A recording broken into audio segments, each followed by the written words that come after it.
હું તો આ દીક્ષા લઈને આ સંયમ જીવન લઈને પોતાનું આત્માનું કલ્યાણ કરીશ, આ મોહ રાજા હરાવીશ અને જલ્દી મોક્ષ પામીશ.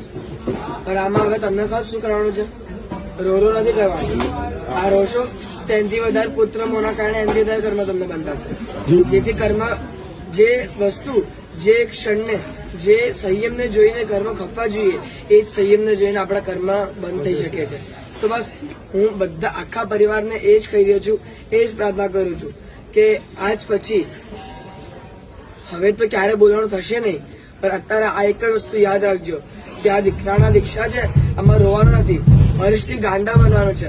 અને એ જ પ્રાર્થના કરવાની છે કે જલ્દીથી જલ્દી હું નહીં તો મારો પુત્ર અથવા મારી મમ્મી અથવા મારો કોઈ પણ ઘર પરિવાર દીક્ષા લેશે તો હું જોડે ને જોડે એમનું જોડે રહીશ, અથવા હું પણ જલ્દી આ પ્રભુના માર્ગ પર ચાલીશ. બસ એ જ વિતરણ